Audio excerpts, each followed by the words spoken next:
Ladies and gentlemen, let me speak plainly.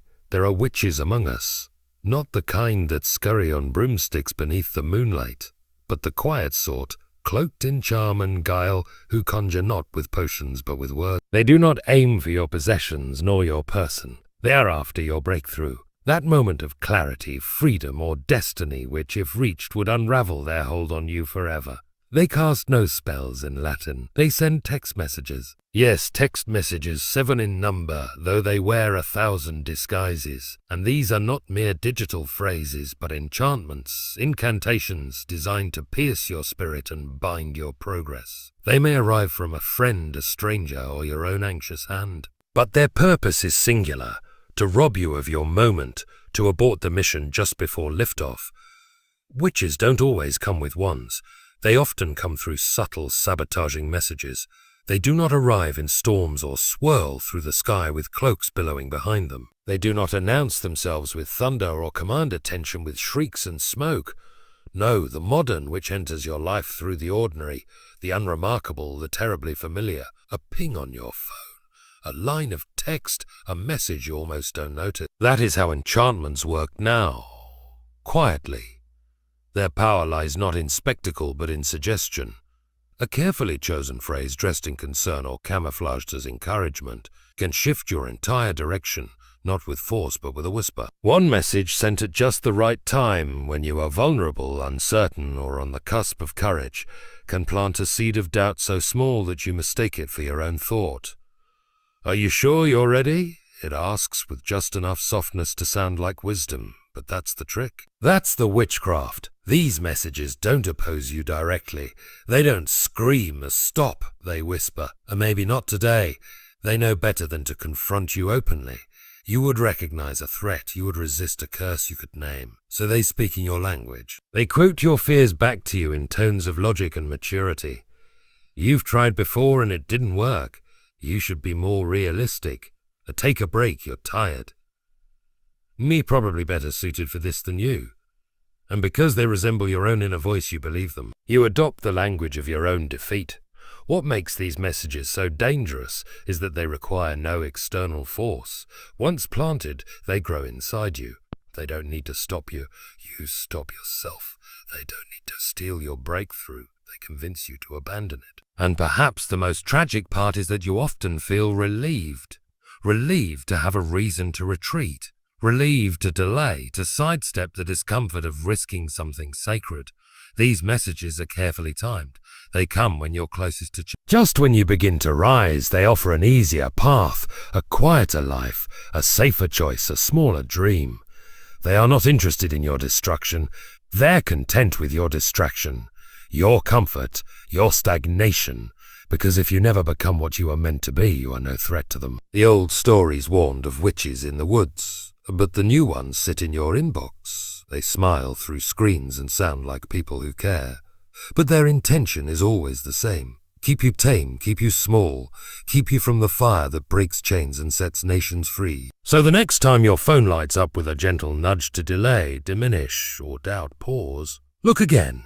That might not be encouragement. That might be a spell.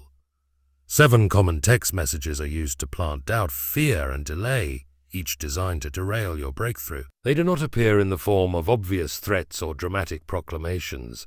Instead, they are subtle, familiar, and deceptively reasonable. Their power lies in timing and tone. They arrive precisely when your heart stirs with new possibility, when the old is trembling and the new is forming. In that sacred space between decision and action, the messages come. Not from strangers in the shadows, but from those you trust, from your own thoughts, from voices that sound safe. That is what makes them so dangerous. The first message comes disguised as concern. Are you sure this is your calling? It presents itself as a friend of clarity, but it carries the spirit of confusion. It doesn't demand you quit, it just opens the door to hesitation. And that door, once opened, is difficult to close. The second message wears the mask of realism. They're not going to support you.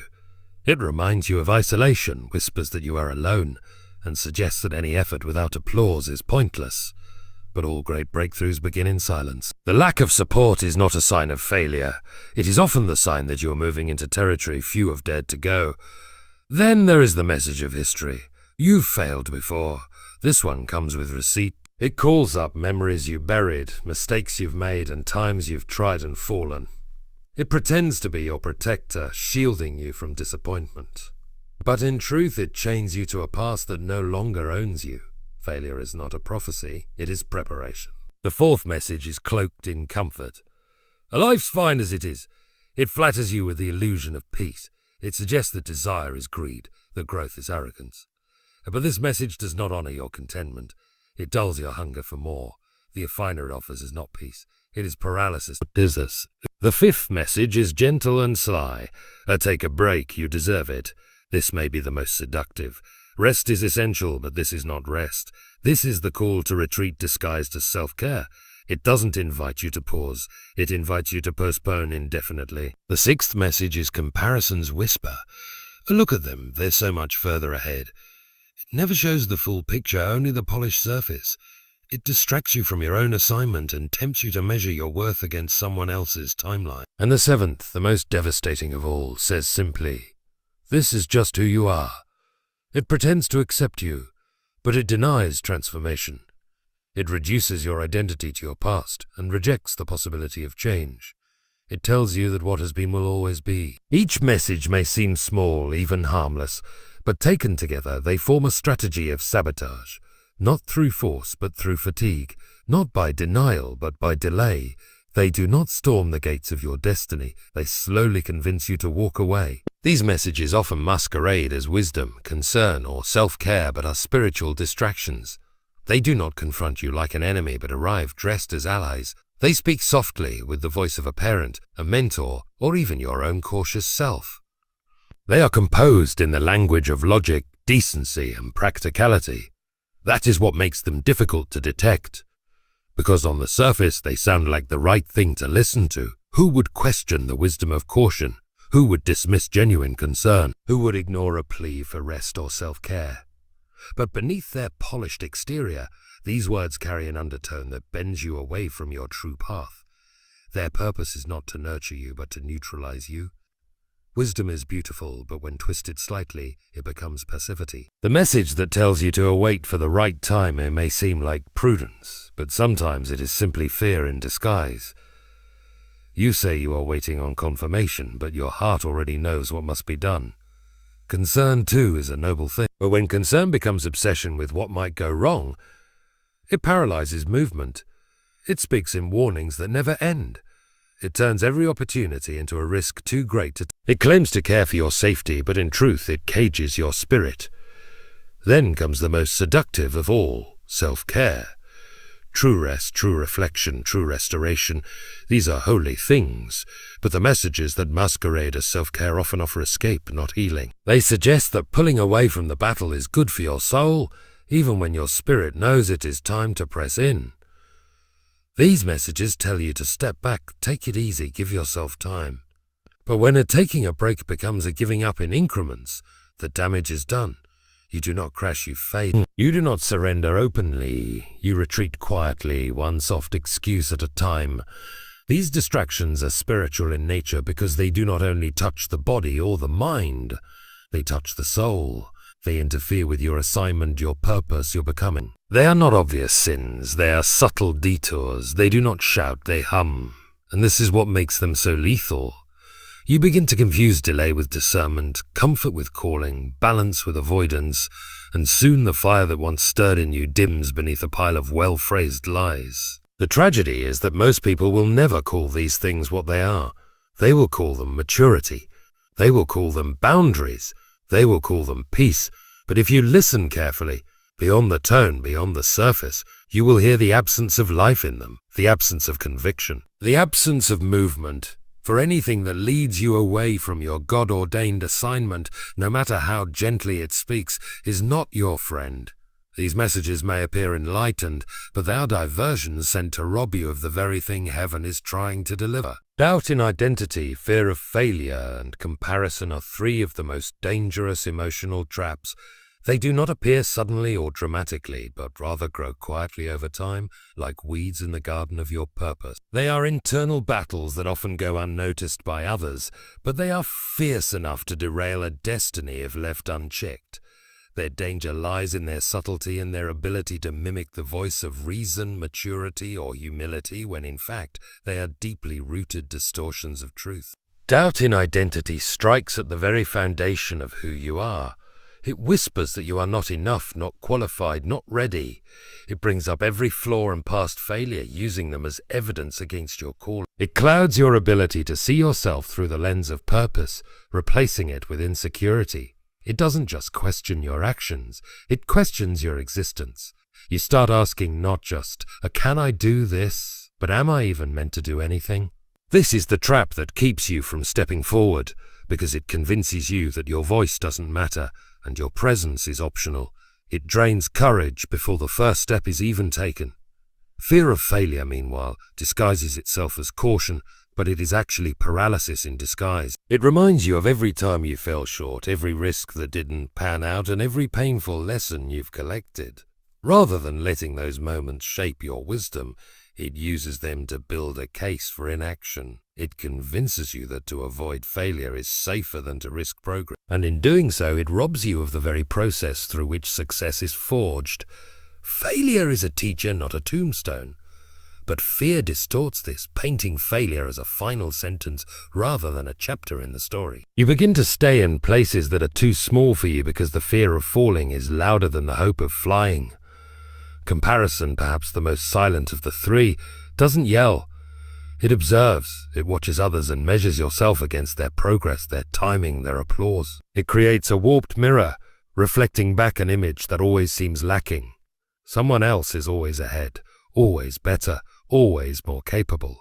It causes you to abandon your own path in pursuit of someone else's pace. You forget that you were never meant to be a replica. You were meant to be a revelation. Comparison will have you resenting your own growth simply because it doesn't look like someone else's. It steals joy from victories and blinds you to the miracles happening in your own life. These three traps weave a net strong enough to catch the boldest dreamer. They operate quietly but effectively, undermining confidence, silencing progress, and distorting vision. They don't need to shout to be effective, they only need to be believed. And once believed, they do not need to hold you back. You'll do that yourself. Your breakthrough depends on discernment, what you allow into your mind and what you choose to ignore. Not every thought is worth your attention. Not every message deserves your response. In a world saturated with opinions, distractions, and digital noise, the ability to filter what enters your mind is no longer a luxury, it is a necessity. Discernment is not simply about knowing right from wrong. It is the sacred art of distinguishing what is true from what is almost true, what is timely from what is tempting, what is necessary from what is merely noisy. Your mind is the battlefield where your future is often won or lost. Ideas become beliefs, beliefs shape actions, and actions determine outcomes. So if the seed is corrupted, the fruit cannot flourish. The messages you entertain, the voices you give weight to, and the thoughts you rehearse all shape the climate of your internal world. If you are not intentional, you will find yourself meditating on fear, feeding on insecurity, and calling it realism. But breakthrough does not grow in such soil. It grows in clarity, in conviction, in truth that has been fiercely guarded and cultivated.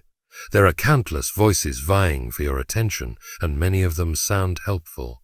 They speak in the tone of wisdom, compassion, even spiritual language. But discernment sees past tone and evaluates truth. It asks, does this align with purpose? Does this move me forward or subtly hold me back? Does it build faith or nurture fear? Without discernment, you will fall prey to words that are well constructed but directionless, beautiful lies that seduce you into stagnation. What you choose to ignore is just as important as what you choose to accept. Not every criticism is constructive. Not every opinion is ordained. Not every opportunity is meant for you. The enemy of your breakthrough doesn't always show up as an obvious attack. Sometimes it's an overload of options. It's the subtle pressure to please everyone, to respond to every message, to consider every angle until you are paralyzed by indecision. Discernment cuts through this fog. It gives you permission to say no, to people, to thoughts, to even your own emotions when they are out of alignment with truth. Breakthrough doesn't come to the distracted. It comes to those who have set their face like flint, who are not moved by every wind of influence, who are not swayed by every new opinion or trend. It comes to those who have trained their minds to recognize what is real, what is good, what is essential. This doesn't mean being closed-minded or rigid. It means being focused. It means creating boundaries for your attention, because whatever has your mind eventually has your momentum. Your breakthrough is not just about timing or effort. It is about clarity, and clarity comes from discernment. The more selective you become about what you allow into your thoughts, the more aligned you become with what you were created to do. Silence the messages that weaken your resolve. Breakthrough is often a matter of what you refuse to believe. It is not always the roar of opposition that derails destiny. More often, it is the soft, persistent whisper of lies that take root in the quiet corners of the mind. These whispers do not shout, they do not demand, they suggest. They imply, they come with a tone that seems harmless, almost helpful. And yet their effect is devastating. Over time, they erode confidence, dilute conviction, and slowly unravel your courage. The tragedy is that many never realize they've been defeated, not by a giant, but by an idea they should have never entertained. These messages don't need to be profound. They only need to be consistent. You're not ready. You don't belong here, as someone else could do it better. Left unchecked, these phrases begin to sound like your own thoughts. The danger is not in hearing them, it's in believing them. You will always encounter resistance. You will always face moments of hesitation.